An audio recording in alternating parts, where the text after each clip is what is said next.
Hello, friends and family. Welcome once again to Abinasia's Recipes. Thank you so much for tuning in. In today's video, I share with you how I make my Kenkey or Ga Kenkey, and I used a pressure cooker to cook this.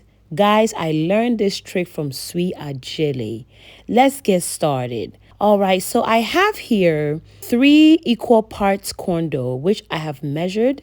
Also have 2 tablespoons of salt. When making kenkey, you cook 1 part of the 3 parts and then you put the 2 parts on the side.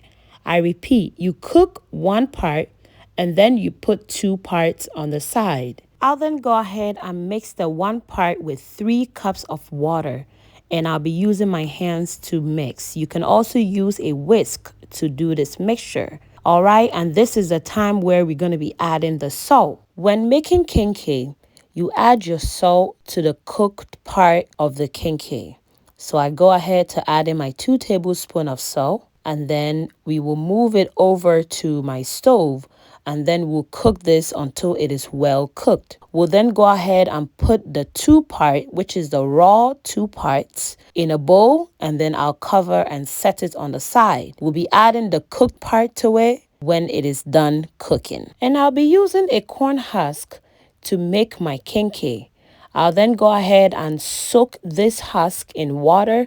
You need to wash it thoroughly before you soak it in water, and then we'll set it on the side. Now let's go ahead and make our cooked dough.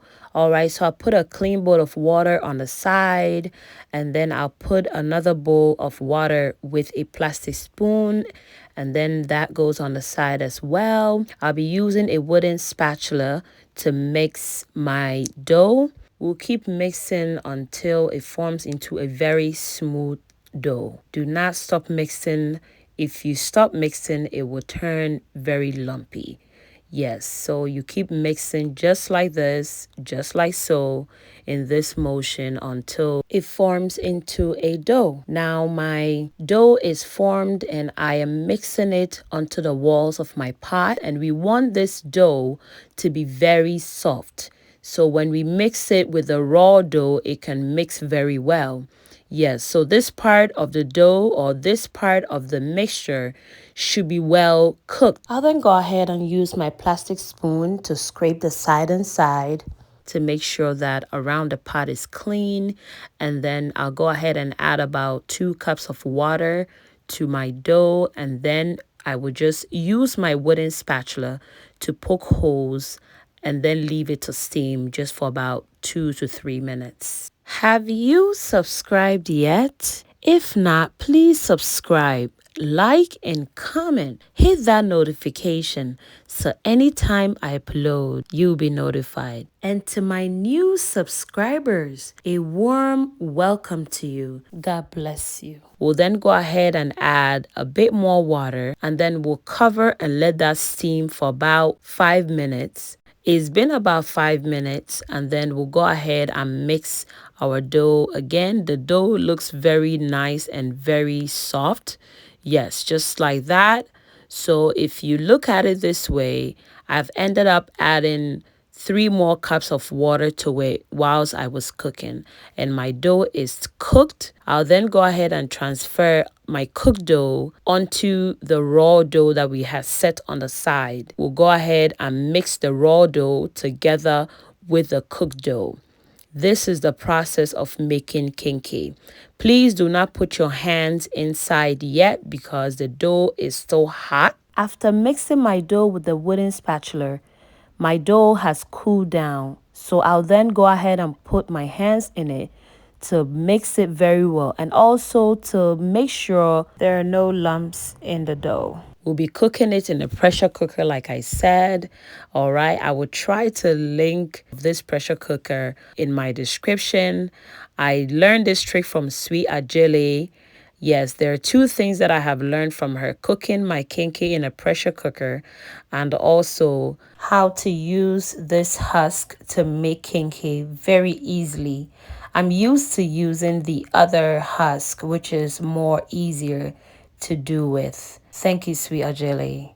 So I formed a ball of corn dough and I've put it in the middle of the husk. I've then added another husk over it. We'll then go ahead and tuck in the wider part of the husk inside the corn dough, just like so. Very easy. And then you twist and turn, and then we find a hole or a slot to tuck in the twisted part. Okay, and then we mold it very nicely. Let's try again. So you scoop a dough, form it into a ball, and then you put it in the middle of this impossible husk. We call it impossible because it is way different than the husk that we are used to making kenkey. All right, and then we'll grab another husk and then cover up the open space that's on there.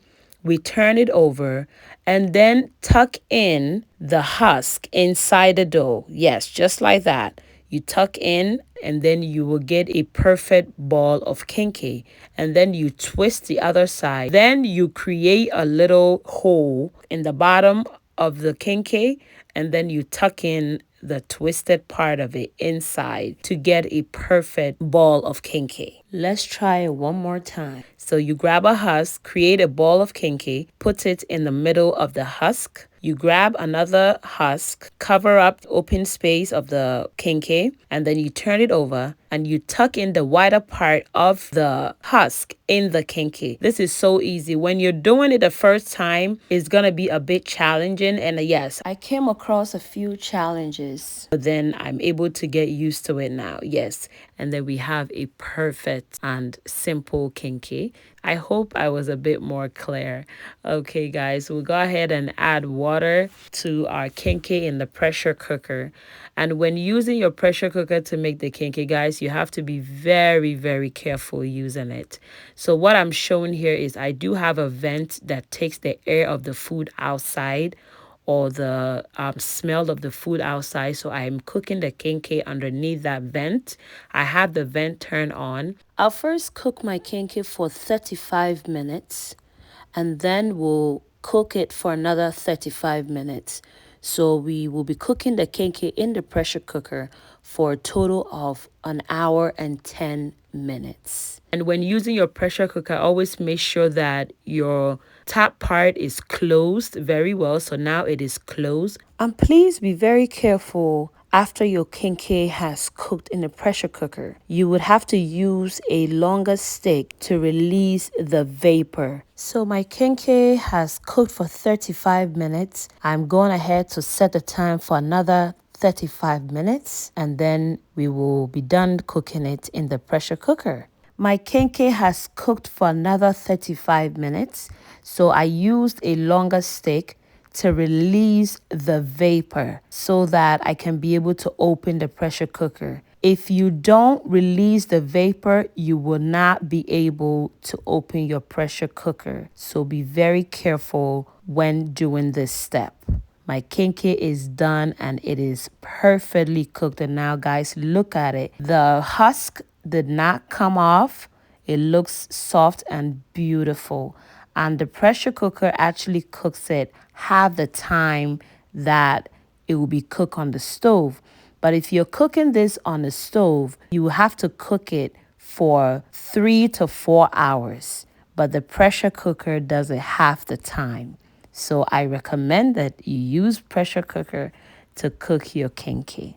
Please comment down below and let me know what you think, guys. And I'm ready to take them out to put it in a dish so that I can serve my family. And pretty much it would just be myself and my husband eating the kenkey. The children are not really a kenkey fan, but that's totally fine. And my kenkey is looking delicious, guys. Comment down below and let me know what you think. We went ahead to pair the kenkey with some fried fish, some delicious pepper sauce, shito, and we have some cucumbers. And look at how amazing and smooth my kenkey looks. Very, very smooth and amazing and delicious, guys. I hope you try this recipe, guys. Please like and comment, share, subscribe, hit that notification button so anytime I upload, you will be notified. And a big shout out to my girl, Sweet Ajeli, for showing how to use the impossible husk to be possible. I'm proud of you, sis. God bless you. Thank you so much for all you do. God bless you all. And please stay safe. Bye, guys.